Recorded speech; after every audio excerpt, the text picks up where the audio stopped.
دینداروں، سب سے پیشتر ہمارے آقا نامدار امام زمان نور خدا بن برحق نور مولانا شاہ کریم الحسینی حاضر امام کے مبارک نام پر صلوات پڑھیے۔ اللہم صلی علی محمد و آل محمد۔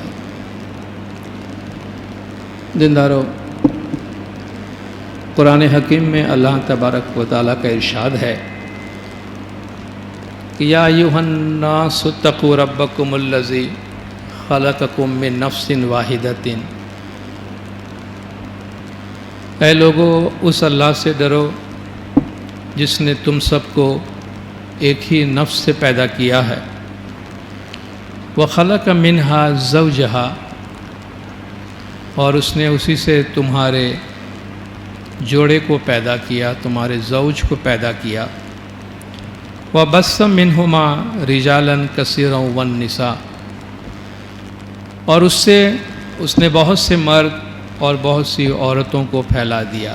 یہ قرآن حکیم کی وہ آیت ہے جو سرکار مولانا حاضر امام شاہ کریم الحسینی صلوات اللہ علیہ کی گولڈن جوبلی سیلیبریشن کا جو لوگو تھا، اس لوگو میں بھی مولا نے اس کو استعمال کیا ہے، جس میں انسانیت کی وحدانیت اور انسانیت کی کثرت دونوں کی بات کی گئی ہے کہ ہم سب کی بنیاد ایک ہے۔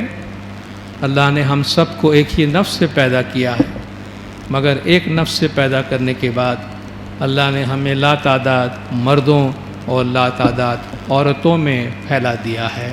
اللہ تبارک و تعالیٰ کا یہ ایک معجزہ ہے، اللہ کی خلقت کی ایک نشانی ہے۔ ایک اور آیت میں اللہ تبارک و تعالیٰ کا ارشاد ہے کہ یا ایھا الناس انا خلقناکم من ذکر و انثی، اے لوگو ہم نے تمہیں ایک مرد اور ایک ہی عورت سے بنایا ہے، وَجَعَلْنَاكُمْ شُعُوبًا وَقَبَائِلَ لِتَعَارَفُوا، اور ہم نے تمہارے اقوام بنائے ہیں، تمہارے قبیلے بنائے ہیں تاکہ تم ایک دوسرے کو پہچان سکو۔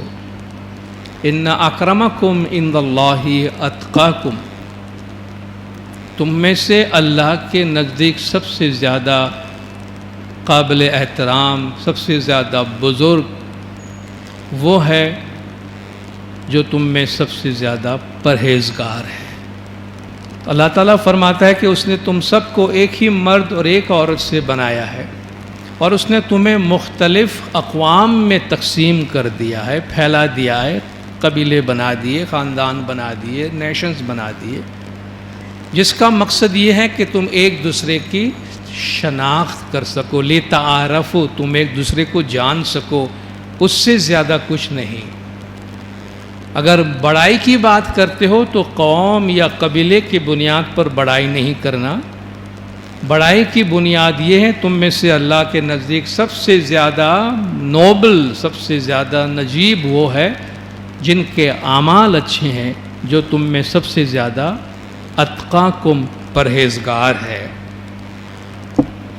تیسری آیت جس کا میں آپ کے سامنے ذکر کرنا چاہتا ہوں، ان میں اللہ تبارک و تعالیٰ نے اپنے ایک معجزے کا تذکرہ فرمایا ہے، وَمِنْ آیَاتِهِ، اور اس کے معجزات، اس کی نشانیاں، اس کی آیات میں سے ایک آیت، ایک نشانی یہ بھی ہے کہ خلق السماوات والارض، آسمانوں اور زمین کی تخلیق، واختلاف السنتکم والوانکم، اور تمہاری زبانوں اور تمہارے رنگت میں، تمہارے رنگوں میں جو فرق ہے، یہ اللہ تعالیٰ کی نشانیوں، اللہ تعالیٰ کی معجزات اور اللہ تعالیٰ کی آیات میں سے ایک ہے۔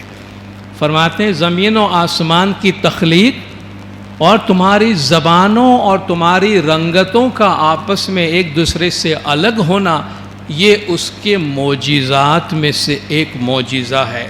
ان فی ذالک لآیات للعالمین، اس میں نشانیاں موجود ہیں، مگر جو لفظ اللہ نے استعمال فرمایا اس سے ایسا لگتا ہے کہ چونکہ یہ بات ہر ایک کے سمجھ میں نہیں آتی، اس لیے اللہ نے فرمایا علم والوں کے لیے اس میں نشانیاں ہیں۔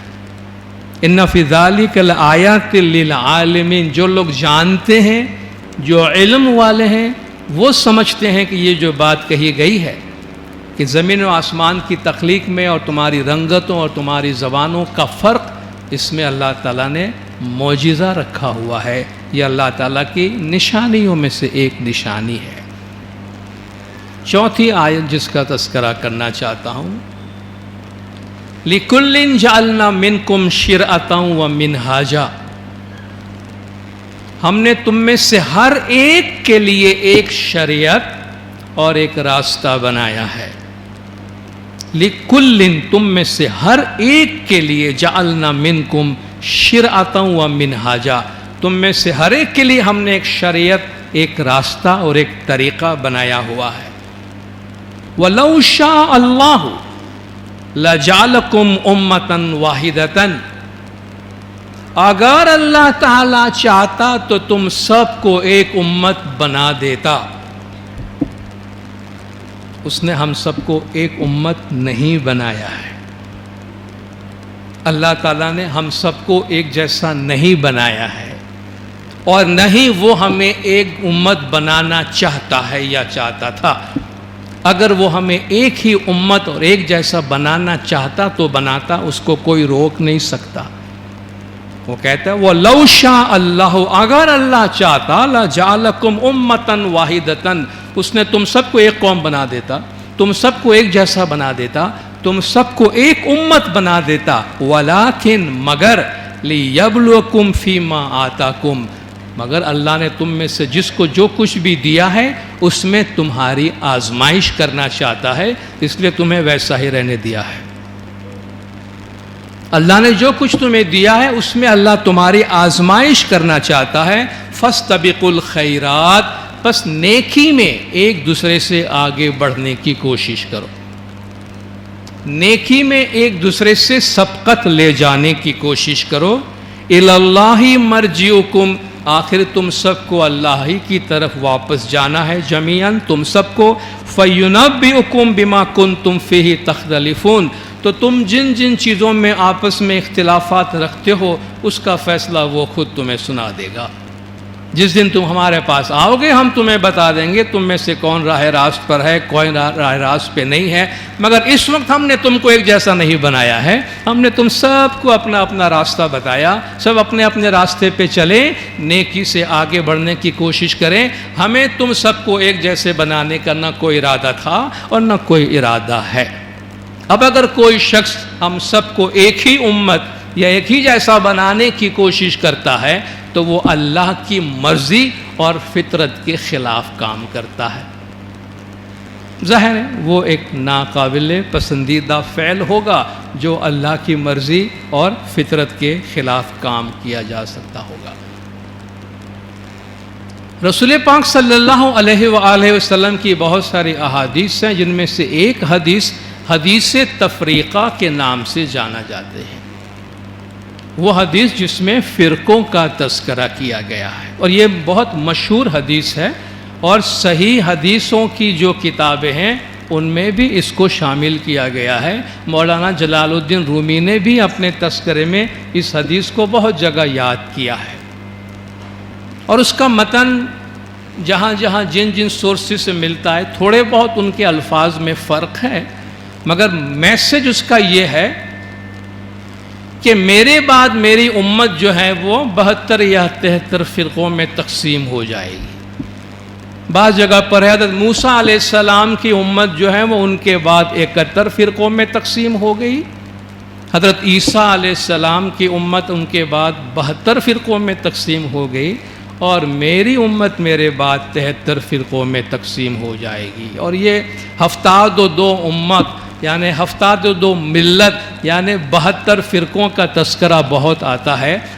ضروری نہیں کہ یہاں 71، 72 یا 73 کوئی خاص تعداد کی طرف ہی اشارہ کیا جاتا ہو، جو کہ آپ قرآن شریف کا مطالعہ کریں گے تو 70 کا فگر جو ہے وہ بہت ایک لامحدود فگر کے واسطے استعمال کیا گیا، جیسے حضور کے بارے میں فرمایا گیا کہ استغفر لہم او لا تستغفر لہم، آپ ان کے لیے معافی مانگے یا آپ ان کے لیے معافی نہ مانگے برابر ہے. لو تستغفر لہم 70 مرہ لن یغفر اللہ، اگر آپ ان کے لیے 70 دفعہ بھی معافی مانگیں گے تب بھی اللہ ان کو معاف نہیں کرے گا. اس کا مطلب یہ نہیں کہ 71ویں دفعہ مانگیں گے تو معاف کر دے گا.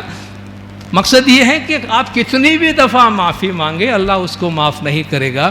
تو 70 کا فگر، 71 کا فگر، 72 کا فگر کوئی ایک لحاظ سے لاتعداد فگر کی طرف اشارہ ہے. آپ گنانوں میں بھی دیکھیں گے تو 71 پوریا کا ذکر ہے، 72 کوٹھا کا ذکر ہے، 67 سو حسینی کا ذکر ہے، 70,000 سال طلوع ہوتا تھا، 70,000 سال غروب ہوتا تھا.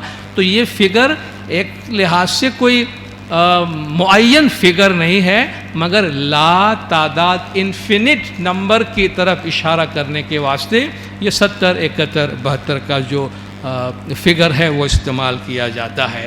یہ جو میں عرض کرنا چاہ رہا ہوں آپ کو، جو میں تمہید پیش کر رہا ہوں، اس کا مقصد یہ ہے کہ اللہ تبارک و تعالیٰ قرآن شریف میں فرما رہا ہے کہ ہم نے آپ کو الگ الگ بنایا ہے. حضور پاک نے فرمایا ہے کہ میرے بعد میری امت اتنے راستوں میں تقسیم ہو جائے گی. اور حضور اکرم صلی اللہ علیہ وآلہ وسلم کے بعد آپ دیکھ رہے ہیں امت مسلمہ میں قرآن اور سنت کی تشریح کے لحاظ سے کئی فرقے وجود میں آئے ہیں. اہل سنت والجماعت اور شیعہ خارجی یہ حضور کے بعد جانشینی کے مسئلے پر ہونے والے بڑے بڑے برانچز ہیں. وہ لوگ جو کہتے ہیں حضور نے اپنے بعد کسی کو اپنا جانشین مقرر نہیں کیا اور کتاب و سنت ہمارے لیے کافی ہے، وہ اہل سنت والجماعت کے نام سے جانے جاتے ہیں. جنہوں نے کہا کہ حضور اکرم صلی اللہ علیہ وآلہ وسلم نے مولا مشکل کشا مرتضیٰ علیہ صلوات اللہ علیہ کو اپنے بعد اپنا جانشین امام مقرر کیا، وہ شیعہ کے طور پہ جانے جاتے ہیں. اور اس کے بعد بہت سی فقہی مذاہب پیدا ہوئے ہیں. آپ حنفی، مالکی، شافعی، حنبلی، وہابی اور مختلف فرقوں کا نام سنتے ہیں. اہل شیعہ کے اندر آپ اثنا عشری، اسماعیلی اور مختلف زیدی وغیرہ فکر، یہ سب حضور اکرم کے بعد دین اسلام کے مختلف پہلوؤں کی مختلف تشریح کے بنا پر یہ انٹرپریٹیشنز وجود میں آئے ہیں. اور شیعہ امام اسماعیلی طریقہ بھی انہی انٹرپریٹیشنز اور انہی طریقوں میں سے ایک طریقہ ہے.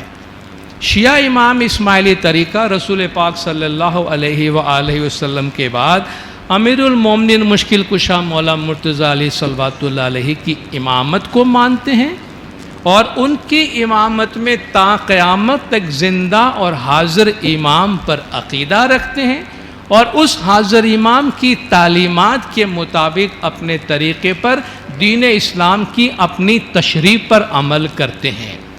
آپ دیکھیے جتنے بھی فرقے وجود میں آئے ہیں یہ تمام فرقے قرآن کی تشریح کی بنیاد پر ہے، حضور پاک کی سنت کی تشریح کی بنیاد پر ہے. اور قرآن شریف کا آپ مطالعہ کریں گے تو آپ کو ایسا لگے گا کہ مختلف تشریحات کو سپورٹ کرنے کی دلائل خود قرآن شریف ہی ان کو دے رہا ہے. جو شخص جس راستے پہ چل رہا ہے دوسرے شخص سے الگ ہو کے چل رہا ہے، اس کے پاس بڑی آسانی سے قرآن شریف کی دلائل موجود ہے. تو گویا خود قرآن شریف مختلف تشریحات کو ان کے سپورٹ کا میٹیریل جو ہے وہ پرووائڈ کر رہا ہے، جو کہ قرآن خود کہہ رہا ہے کہ آپ مختلف تشریحات کے مطابق جائیں. یہ قرآن شریف یہ اللہ تبارک و تعالیٰ کے معجزات کا حصہ ہے، یہ اللہ تبارک و تعالیٰ کی معجزات کی نشانیوں میں سے ہیں. تو ہم شیعہ امام اسماعیلی طریقہ 1400 برس سے حضور اکرم کے بعد عقیدہ امامت پہ مانتے ہیں اور زمانے کے امام کی جو تشریح قرآن اور سنت اور دین اسلام کی وہ تشریح جو زمانے کا امام ہمیں دیتے ہیں اس تشریح کے مطابق ہم اپنے طریقے کو فالو کرتے ہیں، اپنے طریقے پر عمل کرتے ہیں.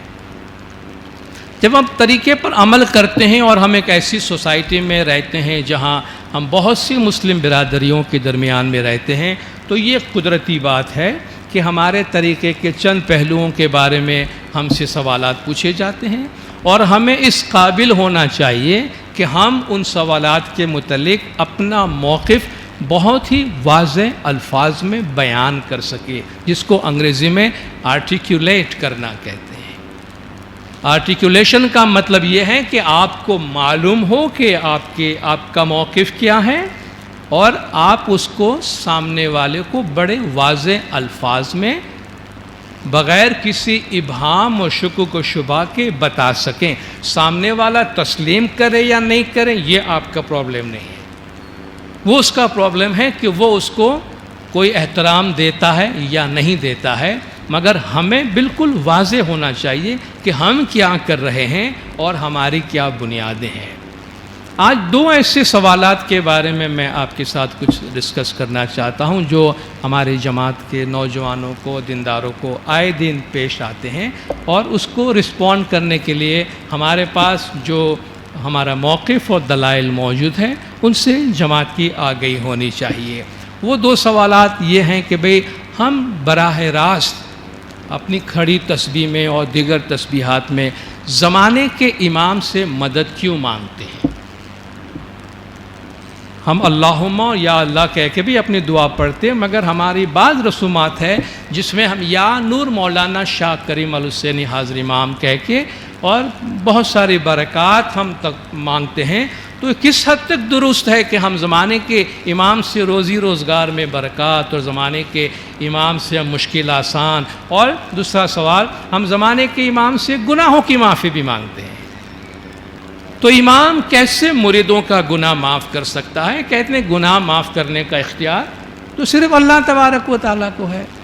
تو امام کیسے آپ کی روزی روزگار میں برکات دے سکتا ہے، یا آپ کیسے امام سے مدد طلب کر سکتے ہیں، اور کیسے زمانے کے امام سے آپ گناہوں کی معافی طلب کرتے ہیں؟ یہ دو سوالات ہیں جن کے بارے میں ہم بات کریں گے۔ اور پہلا سوال کہ امام زمان سے مدد مانگنا، جو کچھ بھی ہم تسبیحات میں مانگتے ہیں، مشکل آسان ہے، نیک امیدیں پوری کر، بیماری بلا فد فکر، جو کچھ بھی ہے، امام سے مدد مانگنا ہے اس دنیا میں ہماری زندگی کے لیے اور ہمارے آخرت کی آبادی کے لیے۔ قرآن حکیم میں اللہ تبارک و تعالیٰ جو مدد کی نوعیت بتاتا ہے، اس میں تو اللہ تعالیٰ یہ بھی بتاتا ہے کہ اللہ سے مدد مانگنا اچھی بات ہے، مگر ان آیات کا کیا کریں گے جس میں اللہ تعالیٰ بندوں سے مدد مانگتا ہے؟ ہم اللہ سے مدد مانگتے ہیں، یہ تو کوئی کسی کو پرابلم ہی نہیں ہے، مگر ان آیات کی وضاحت کیسے کریں گے جس میں اللہ بندوں سے مدد مانگتا ہے، جس میں پیغمبر بندوں سے مدد مانگتا ہے، پیغمبر اپنے ساتھیوں سے مدد مانگتا ہے، مومنین سے کہتے ہیں مومنین ایک دوسرے کے مددگار ہے۔ یا ایھا الذین آمنوا ان تنصروا اللہ ینصرکم ویثبت اقدامکم، اے ایمان والو اگر تم اللہ کی مدد کرو گے تو اللہ بھی تمہاری مدد کرے گا اور تمہارے پیروں کو مضبوط کر دے گا۔ اے ایمان والو اگر تم اللہ کی مدد کرو گے، اگر تم اللہ کی، ہم سے کہہ رہے ہیں اگر تم اللہ کی مدد کرو گے۔ اب وہ تو الگ مسئلہ رہا کہ امام ہماری مدد کر سکتے ہیں کہ نہیں کر سکتے ہیں، ہم تو یہاں پھنسے ہوئے ہیں جی اللہ تعالیٰ ہم سے کہہ رہے ہیں جی آپ ہماری کچھ مدد کر دیجئے۔ تو مدد کا ایک لیول وہ ہے جہاں اللہ بندوں سے بھی مدد مانگ سکتا ہے، پیغمبر بندوں سے مدد مانگ رہا ہے۔ یا ایھا الذین آمنوا کونوا انصار اللہ، اے ایمان والو اللہ کے مددگار بن جاؤ۔ انصار کا مطلب تو آپ سمجھتے، انصار مدد کرنے والے کو کہتے ہیں۔ کونوا انصار اللہ، اللہ کے مددگار بن جاؤ۔ کما قال عیسی ابن مریم للحواریین، جیسا کہ عیسیٰ بن مریم نے اپنے ساتھیوں سے فرمایا من انصاری الی اللہ، اللہ کی خاطر کون میری مدد کرے گا، اللہ کی طرف جانے میں کون میری مدد کرے گا۔ قال الحواریون نحن انصار اللہ، حواریوں نے کہا جی ہم تو ہیں اللہ کے مددگار۔ پیغمبر پوچھ رہے ہیں کون ہے جو اللہ کی طرف جانے میں میری مدد کرے گا؟ جواب آیا جی ہم تو ہیں نا اللہ کے مددگار۔ تو اللہ کے مددگار وہ رسول کے مددگار بھی ہے، تو بندہ خدا کی بھی مدد کر رہا ہے۔ رسول کی بھی مدد کر رہا ہے. جو زمانے کے پیغمبر کو ان کے مشن میں مدد کر رہا ہے وہ دراصل اللہ کے مددگار ہے. ہم سنتے ہیں بھئی اللہ تبارک و تعالیٰ کئی دفعہ قرآن شریف میں ہم سے قرضہ مانگ رہا ہے. عام طور پہ تو جو بیچارہ ضرورت مند ہوتا ہے وہی لون لیتا ہے نا. ہم بینک سے رجوع کرتے ہیں یا کسی لینڈر سے رجوع کرتے ہیں، بھئی تھوڑا سا ہمیں لون دے دو، کاروبار میں ادھر ضرورت پڑ گئی ہے، ہمارے پاس نہیں ہے اس لیے قرض مانگ رہے ہیں نا. اقرض اللہ قرضا حسنا، اللہ کو قرض حسنا دے دو تاکہ اللہ تمہیں بڑھا چڑھا کے لوٹائے. من ذا الذی یقرض اللہ قرضا حسنا، تم میں سے کون ہے جو اللہ کو اچھا سا قرضہ دے. اور یہ آیت سن کے اسلام کے دشمنوں کو تو مزہ آ گیا. یہ لو، یہ جس اللہ سے تم مانگ رہے ہیں اس کا حال تو یہ ہے کہ جی کسی اور سے مانگتا پھر رہا ہے. ید اللہ مغلولہ، انہوں نے کہا اللہ کا ہاتھ تنگ ہو گیا ہے، بند ہو گیا، اس کے پاس کچھ دینے کو کیا ہوگا، وہ تو مانگ رہا ہے. اللہ نے فرمایا غلت ایدیہم، ان کے ہاتھ بندے ہوئے ہیں. ید اللہ مبسوطہ، اللہ کے ہاتھ تو بڑے کھلے ہوئے ہیں. اللہ تمہیں لوٹانا چاہتا ہے بڑھا چڑھا کر، اس لیے وہ تم سے مدد مانگ رہا ہے. مگر آپ دیکھیں اللہ مدد مانگ رہا ہے. حضرت موسیٰ علیہ السلام علم طلب کرنے کے لیے گئے تو اللہ نے فرمایا ایک بندہ تمہیں ملے گا، اس سے علم لینا. حضرت خضر سے ملاقات ہوئی، موسیٰ علیہ السلام نے ان سے علم حاصل کیا. بھئی ڈائریکٹ اللہ سے علم لیتے، خود اللہ کے کہنے پر کسی اور بندے سے جا کے انہوں نے علم حاصل کیا ہے. اللہ کے فرشتوں کا ہم تذکرہ سنتے ہیں، بھلا یہ فرشتے کیا کرتے ہیں؟ الگ الگ کام کے واسطے یہ فرشتے مقرر ہیں. دوسرے لفظوں میں یہ فرشتے اللہ کے مددگار ہیں، اللہ کا کام کر رہے ہیں، اللہ کے بہاف ان کو اسائنمنٹ دیا گیا ہے جو اللہ کے اسائنمنٹ کر رہے ہیں. یہ سب اللہ کے مددگار ہے. کوئی اللہ کا عرش اٹھایا ہوا ہے، کوئی بارش برسا رہا ہے، کوئی جان قبض کر رہا ہے، کوئی روزی دے رہا ہے. یہ اللہ کے بہاف اس کی منسٹری ہے جن کو یہ چلا رہے ہیں. یہ سب اللہ کے مددگار ہیں. یہ سب اللہ کے مددگار ہیں جن کا تذکرہ کیا گیا ہے. اور پھر رسول پاک صلی اللہ علیہ وآلہ وسلم نے جب پہلے دعوت ذی العشیرہ میں آپ کو فرمایا گیا کہ وہ انذر عشیرتک الاقربین، اپنے فیملی والوں کو ڈرائیے اور اللہ کا میسج پہنچائیے. آپ نے اپنے اہل خاندان کو، قبیلے والوں کو جمع کر کے ایک تقریر کی کہ اللہ نے مجھے پیغمبر بنا کر بھیجا ہے، اس کام میں کون میری مدد کرے گا؟ بھئی آپ کو مدد کی کیا، جس نے مقرر کیا وہ خود آپ کو سنبھالے گا. جی آپ مدد کیوں مانگ رہے ہیں؟ یہ تو تاریخ میں مشہور ہے نا.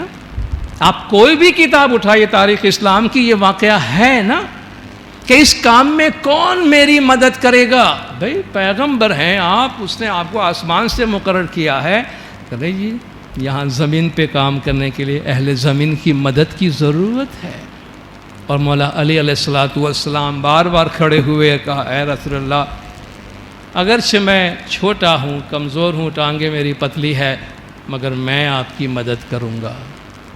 آپ نے فرمایا تو میرا بھائی ہے، میرا وصی ہے. یہ واقعہ تاریخ اسلام میں مشہور ہے. اور مولا علی علیہ السلام کی شان میں یا حضور نے یہ حدیث فرمائی کہ ان اللہ اید ھذا الدین بعلی، علی کے ذریعے سے اللہ نے اس دین اسلام کی مدد فرمائی ہے. مومنین اور مومنات کی آپس میں تعلقات کے لیے اللہ فرماتے ہیں کہ والمؤمنون والمؤمنات اولیاء بعضهم بعض، مومنین اور مومنات ایک دوسرے کے مددگار ہیں. مومنین مومنات ایک دوسرے کے مددگار ہیں. ہم ایک دوسرے کی مدد لیتے ہیں اور جس سے آپ مدد چاہیے، جس سے ان کو مدد کے لیے بلانا پڑتا ہے. نعت علی کی تسبیح بھی آپ پڑھتے ہیں تو کیا کہا جاتا ہے ان کو؟ نعت علی، بلاؤ علی کو. بھئی جس سے مدد چاہیے اس کو آواز دو. تو جس سے ہمیں مدد چاہیے اس کو ہم نہ پکاریں تو کیا کریں؟ تو اللہ اگر مومن کو مومن کا مددگار کہا گیا تو مومن سے کہا گیا تمہیں چاہیے دوسرے مومن کی مدد مانگو.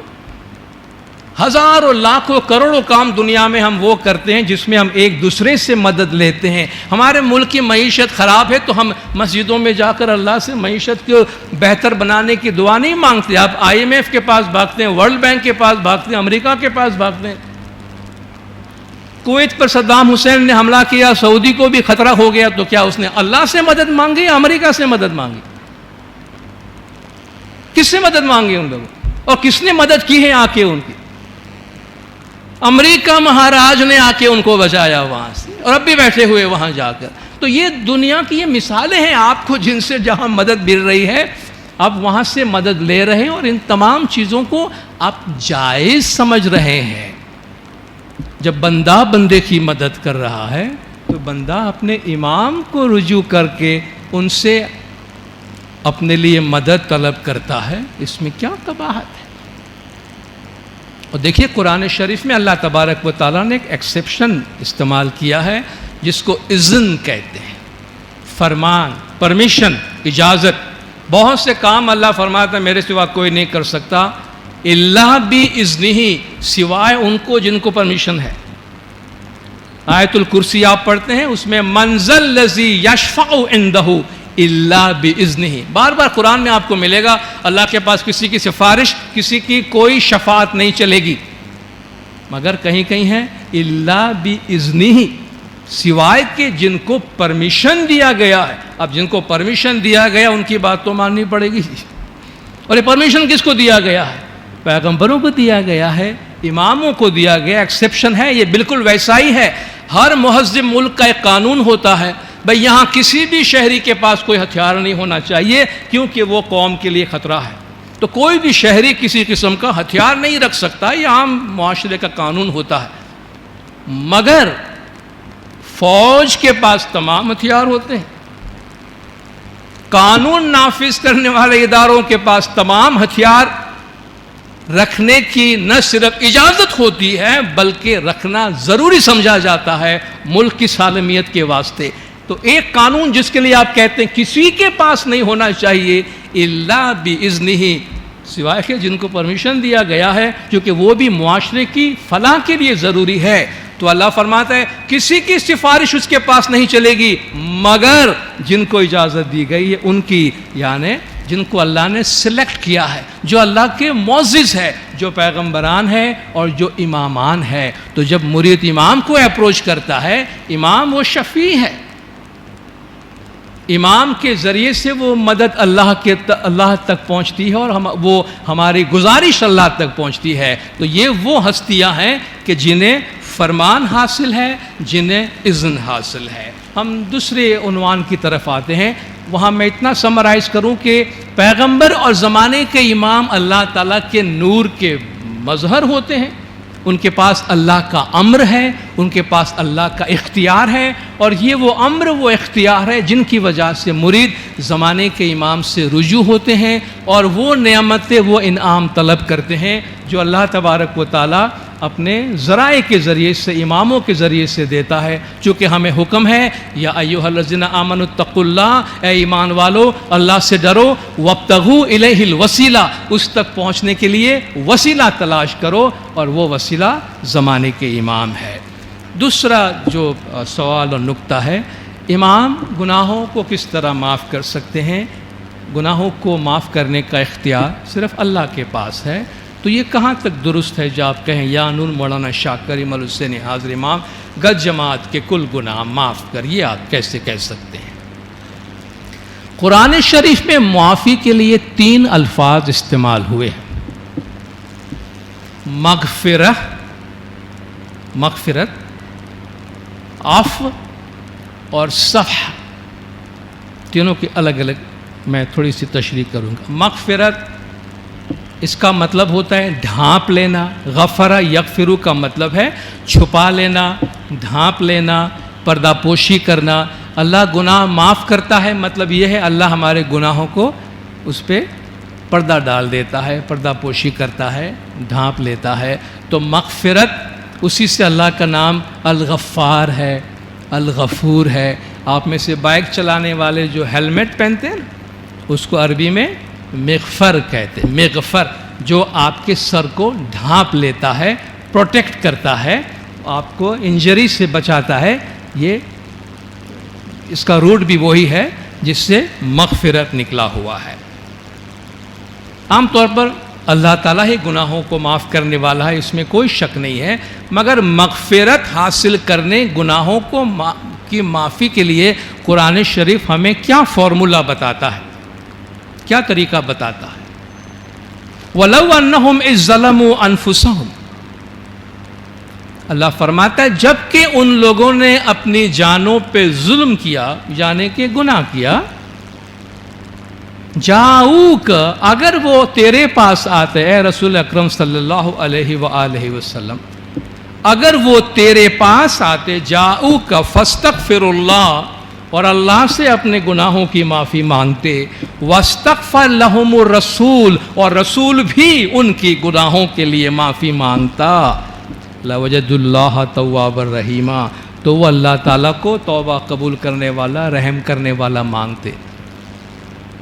بھئی حضور کے معاف کرنے کی کیا ضرورت تھی، اور حضور کے پاس جانے کی کیا ضرورت تھی؟ جبکہ انہوں نے اپنی جانوں پہ ظلم کیا، اگر وہ تیرے پاس آتے اور اللہ سے اپنے گناہوں کی معافی مانگتے، اور آپ بھی ان کی طرف سے ان کے گناہوں کی معافی مانگتے، تو وہ اللہ تبارک و تعالیٰ کو توبہ قبول کرنے والا، رحم کرنے والا پاتے۔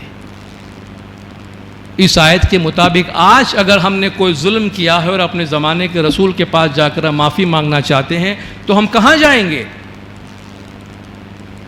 ہمارے پاس تو جواب ہے کہ ہمیں معلوم ہے حضور کے بعد زمانے کے امام کے پاس، آل نبی اولاد علی کے پاس جائیں گے، جن کے بارے میں آپ نے فرمایا کہ جن کا میں مولا ہوں اس کا علی مولا ہے۔ مگر یہ سوال ان کے لیے بھی ہو سکتا ہے جن کے پاس حضور کے بعد کچھ کوئی نہیں ہے، تو وہ کہاں جائے اور کن کے پاس جا کر اپنے گناہوں کا اقرار کرے؟ ایک اور مقام پر فرمایا جب مومنات آپ کے پاس آتی، مومنین آپ کے پاس آتے ہیں، واستغفر لہم اللہ، اللہ سے ان کے گناہوں کے لیے معافی مانگ، حضور سے فرمایا جا رہا ہے اللہ سے ان کے گناہوں کے لیے معافی مانگ۔ سوال صرف یہ ہے جب اللہ تعالیٰ خود براہ راست لوگوں کے گناہوں کو بخش سکتا ہے تو حضور کو کیوں بار بار یہ فرما رہا ہے کہ آپ ان کے گناہوں کی معافی مانگیے؟ جب خدا خود معاف کر سکتا ہے تو پیغمبر سے کیوں بار بار فرما رہا ہے کہ آپ ان کے لیے معافی مانگیے؟ گویا یہ ضروری سمجھا جاتا ہے کہ جب حضور معاف کریں گے تب اللہ معاف کرے گا۔ تو یہ مغفرت کا کانسیپٹ ہے قرآن شریف کے اندر۔ میں مغفرت کے لفظ کے اس تشریح کے بعد عفو کی طرف آتا ہوں، عین فے واو، عفون، اس کا مطلب معاف کرنا ہے۔ اردو میں جو ہم معافی کا ورڈ استعمال کرتے ہیں نا، ہمیں معاف کر دے، میم عین الف فے، معاف، یہ اسی عفو سے بنا ہوا ہے، اس کا روٹ یہی ہے، جس کا مطلب ہے ختم کر دینا، رد کر دینا، مٹا دینا۔ یعنی ہم نے تم کو معاف کیا، مطلب تمہارے گناہ کے جو بھی اثرات تھے وہ ہم نے دھو ڈالے۔ آپ نے جو کچھ پینسل سے آپ لکھتے ہیں پھر اریز کر دیتے ہیں، یا اپنے کمپیوٹر پہ کچھ آتا ہے تو آپ ڈیلیٹ کر دیتے ہیں کہ وہ ہمیشہ کے لیے ختم ہو جاتا ہے۔ یہ معاف کرنے کا مطلب یہ ہے کہ گناہ کے اثرات کو مکمل طور پہ ختم کر دینا، یہ معاف کے لیے آتا ہے۔ یہ لفظ بھی اللہ تعالیٰ کے واسطے استعمال ہوا ہے۔ اللہ کے ایک نام العفو ہے، یعنی وہ معاف کرنے والا ہے۔ فرماتا ہے وَيَعْفُو عَنْ كَثِيرٍ، اللہ بہت سارے گناہوں کے لیے تمہیں پکڑتا بھی ہے، مگر بہت سے گناہ ایسے ہیں جو تم کو پتہ نہیں، وہ تمہیں معاف کر دیتا ہے، پہلے سے تمہیں چھوڑ دیتا ہے۔ تو یہ معاف کرنے کی صفت بھی اللہ کے واسطے استعمال ہوئی ہے، اور یہ صفت رسول اللہ صلی اللہ علیہ وآلہ وسلم کے واسطے بھی استعمال ہوئی، جہاں فرمایا فَاعْفُ عَنْهُمْ وَاسْتَغْفِرْ لَهُمْ، آپ ان کو معاف کر دیجئے اور اللہ سے بھی ان کی معافی کے واسطے درخواست کیجئے۔ یعنی آپ معاف بھی کیجئے، استغفار بھی کیجئے، یعنی آپ کے حصے کا ہے وہ تو آپ کو معاف کرنا ہے، اور اگر اللہ سے بھی معافی طلب کرنی ہے تو آپ اللہ سے بھی رجوع کریں۔ تو عفو اور استغفار دونوں رسول پاک صلی اللہ علیہ وآلہ وسلم کے واسطے استعمال ہوا۔ خذ العفو، آپ کو فرمایا گیا آپ معافی کو ہمیشہ پکڑے رکھیں، یعنی جہاں تک ہو سکے لوگوں کو بخش دیا کریں، لوگوں کو معاف کر دیا کریں۔ تو اللہ کے بعد حضور ہیں جو استغفار بھی کرتے ہیں اور جو معاف بھی کرتے ہیں، اور معاف کرنے کا آپ کو حکم دیا گیا۔ تیسرا لفظ جو ہے وہ صفح، صاد فے ہے، صفح، صف کا مطلب ہے نظر انداز کرنا، صرف نظر کرنا، نوٹس نہ لینا. جیسے کوئی بچہ غلطی کرتا ہے، کوئی سنگین جرم بھی بچہ کر ڈالتا ہے، گناہ کر دیتے، ہم کیا کہتے ہیں؟ چھوڑ دو یار، جانے دو، بچہ ہے. یا کوئی بڑا بھی کرتا، یا اس دفعہ چھوڑ دو، پہلی دفعہ کیا ہے، آئندہ پکڑیں گے اس کو، سنگین جرم کیا ہے مگر یار دل بڑا رکھو، چھوڑ دو، معاف کر دو. یہ جو ہم نظر انداز کرتے ہیں، جنراسٹی کا مظاہرہ کرتے ہیں، صرف نظر کرتے ہیں، یہ صفحہ کے واسطے استعمال ہوا ہے. یہ صفت بھی رسول پاک صلی اللہ علیہ وآلہ وسلم کے واسطے آیا. فاف وصفہ، آپ ان کو معاف کر دیجئے اور نظر انداز کر دیجئے. معاف کر دیجئے اور نظر انداز کر دیجئے. فاف عنہم وصفہ، آپ ان کو معاف کر دیجئے اور آپ ان کو نظر انداز کر دیجئے. آپ دیکھیے یہ صفت حضور پاک کے واسطے استعمال کی گئی. اب ہم بہت بنیادی بات کی طرف آتے ہیں. امام بندے کا گناہ معاف کر سکتا ہے یا نہیں؟ قرآن پاک تو کہتا ہے بندہ بندے کا گناہ معاف کر سکتا ہے. اللہ رسول امام کو چھوڑیے، ایک عام بندہ، عام انسان دوسرے انسان کا گناہ معاف کر سکتا ہے. چھوٹا موٹا نہیں، بڑے سے بڑا گھناؤنا گناہ جس کو زمین پر سب سے بری بات اور سب سے بڑا گناہ تسلیم کیا جاتا ہے، وہ بندہ معاف کر سکتا ہے، اور وہ ہے قتل، مرڈر. آپ نے قصاص اور دیت کے قانون کا تو سنا ہے نا. ایک بندہ کسی اور کو قتل کرتا ہے، مقتول کے اہل خانہ کو اختیار ہے کہ قاتل کو معاف کرے. ہے ملک کا قانون بھی ہے، اس ملک کا قانون بھی ہے، قرآن کی آیت ہے. اے ایمان والو، اللہ تمہیں اس پہ خبردار کرتا ہے، اگر تم نے کسی کو بے جا قتل کیا ہے، اگر تم نے کسی بے قصور کو قتل کیا ہے، تو اس وقت کا معاشرہ کیا تھا؟ العبد بالعبد والحر بالحر والنساء بالنساء. آزاد کے بدلے آزاد قتل کیا جائے. تمہارے قبیلے کے آدمی کو قتل کیا ہے، سامنے والے کو قتل کرو، اس آدمی کو. غلام کے بدلے غلام قتل کیا جائے، عورت کے بدلے عورت قتل کی جائے، یہ قرآن کی آیت ہے. لیکن اللہ فرماتا ہے، لیکن وَإِن تَعْفُوا، اگر تم معاف کر دو، وَتَصْفَحُوا، اور درگزر کرو، وَتَغْفِرُوا، اور معاف کرو. یہ تینوں صفات جو اللہ رسول کے واسطے استعمال ہوئی.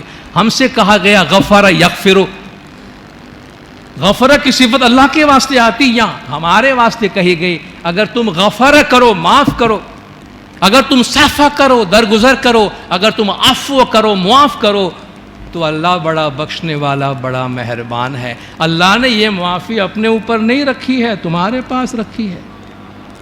ایک بندہ دوسرے بندے کے گھناؤنے سے گھناؤنے گناہ، قتل کا گناہ بخش سکتا ہے، امام اپنے مرید کے قصور معاف نہیں کر سکتا ہے. دیکھیے دیندارو، یہ اللہ نے کیسے بندے کو حق دے دیا کہ قتل کا گناہ بھی بخش دے اور معاف کر دے، کچھ بھی نہ لے اس سے معاف کر دے تو معاف ہوگی. یہ کیسے ہوا؟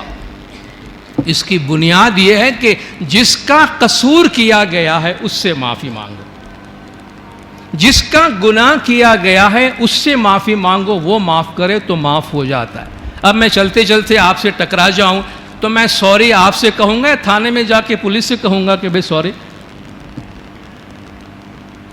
میں نے اپنے پڑوس کو تکلیف پہنچایا ہے، میں پڑوس کو جا کے سوری بولوں گا، یا میں اس کو میں اپنے کلاس میں بیٹھا دوسرے دوست کو جا کے سوری بولوں گا کہ یار مجھے معاف، میرے سے کیوں مانگ رہا ہے؟ تو جس کو تکلیف دیا اس کے پاس جانا. سمپل قانون ہے نا، سمپل لا، کہ آپ نے جس کا مال کھایا اس کو لوٹا ہے، آپ نے کھایا کسی کا لوٹا دے کسی اور کو تو بات نہیں بنے گی نا. جس کا گناہ کیا ہے اس سے معافی مانگو. تو دین کس کے حکم پہ چل رہا ہے بھائی؟ اللہ کی تابعداری رسول صلی اللہ علیہ وآلہ وسلم کے ذریعہ سے ہو رہی ہے، رسول کی تابعداری زمانے کے امام کے ذریعے سے ہو رہی ہے. ہم زمانے کے امام کی بیعت کرتے یا مولا تا حیات آپ کی فرمان برداری کریں گے، آپ کا فرمان میرا دین ہے، آپ کے فرمان سے باہر بے دینی ہے۔ ہر نیکی زمانے کے امام کی فرمان برداری ہے، ہر بدی زمانے کے امام کی نافرمانی ہے، تو اب ہم اس کے لیے معافی مانگنے کے لیے کس کے پاس جائیں گے؟ یا حضرت امام سارا دین تیرے فرمان پہ چل رہا ہے، سارا مذہب تیرے فرمان پہ چل رہا ہے، تیرا فرمان نیکی ہے، تیری نافرمانی بدی ہے۔ یا مولا جہاں جہاں بیعت سے چک گیا ہوں، جہاں جہاں تیرے فرمان سے باہر نکل گیا ہوں، جو جو تکلیف میں نے تجھے پہنچائی ہے، جہاں جہاں نالائق ثابت ہوا ہوں، یا مولا معاف کر دینا۔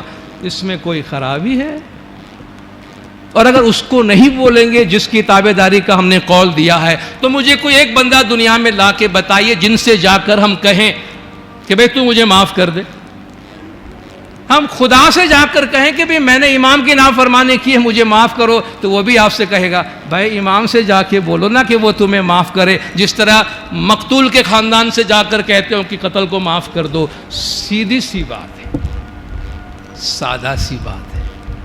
جس کا قصور کرتے ہیں، جس کی نافرمانی کرتے ہیں، سوری اس کو بولنا پڑتا ہے۔ تو امام اولو الامر ہے، امام کا امر دین ہے، اور امام کے امر سے باہر جانا بے دینی ہے۔ اس کے لیے اور ہم ہر روز جانے انجانے، مولا نے فرمایا 8-10 گناہ تو بندہ کر ہی لیتا ہے، تو روزانہ کی بیسس پر ہمیں اپنے ان گناہوں کی معافی زمانے کے امام ہی سے مانگنی پڑتی ہے، کسی اور سے مانگنے سے نہیں چلے گا، کیونکہ یہ نافرمانی ہماری انہی کے فرمان برداری کے اندر ہوتی ہے۔ تو جب ہم دین پر عمل کرتے ہیں، یاد رکھیے اللہ کے نزدیک دین پر عمل کرنے کے بارے میں بڑی کشادہ دلی ہے۔ انسانوں کے پاس کشادہ دلی نہیں ہے، انسانوں کے پاس بڑا دل نہیں ہے، اللہ کا دل بہت بڑا ہے۔ آپ قرآن کا مطالعہ کریں، اللہ تعالیٰ فرماتا ہے آسمان کے پرندے، زمین و آسمان کی ہر چیز، پہاڑ، شجر، حجر، پرندے، گرجتے ہوئے بادل، سب اللہ کی تسبیح پڑھ رہے ہیں، سب اللہ کی صلات پڑھ رہے ہیں۔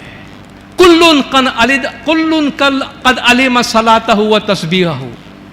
اللہ تعالیٰ پرندوں کے لیے، جانوروں کے لیے فرماتا ہے سب نے اپنی اپنی صلات اور اپنی اپنی تسبیح جان لی ہے۔ کس کے لیے فرماتے ہیں؟ ہمارے واسطے نہیں، چرند پرند جانور شجر حجر کے واسطے، ان سب کو اپنی اپنی صلات معلوم ہے کس کو کہتے ہیں؟ نماز کو۔ ان سب کو اپنی اپنی صلات، اپنی نماز معلوم ہے، ان سب کو اپنی اپنی تسبیح معلوم ہے۔ ہمیں نہیں معلوم چڑیا کی نماز کیا ہے، ہمیں نہیں معلوم پہاڑ کی نماز کیا ہے، ہمیں نہیں معلوم سمندر کی نماز کیا ہے، اللہ کو معلوم ہے۔ مگر اتنا ضرور معلوم ہے وہ جو کچھ بھی کر رہے ہیں اللہ کے نزدیک وہ صلات ہے، اللہ کے نزدیک وہ تسبیح ہے۔ اب اگر اللہ چرند پرند جانور کی دعا تسبیح کو صلات میں تسلیم کرتا ہے، تو ہم کیا ایک دوسرے کے لیے بیٹھے ہیں جی آپ کی صلات نہیں ہے، اور آپ کی تسبیح نہیں ہے، آپ کی نماز نہیں ہے، آپ کا کلمہ نہیں ہے، آپ کا دین نہیں ہے۔ ارے میاں، بے جان چیزوں کی تسبیح کو جب اللہ نماز کے زمرے میں قبول کرتا ہے تو یار تم کون ہوتے ہو کسی کے نماز کو جھٹلانے والے اور کسی کی تسبیح کو جھٹلانے والے؟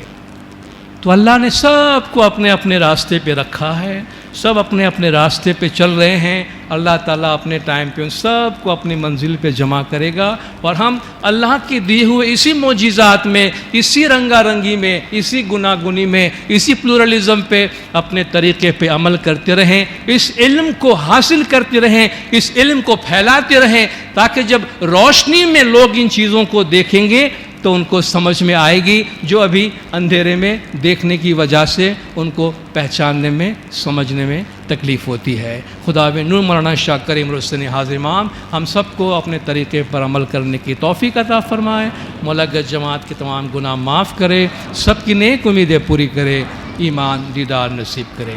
صلوات پڑھے دیندار ہو، اللہم صلی علی محمد۔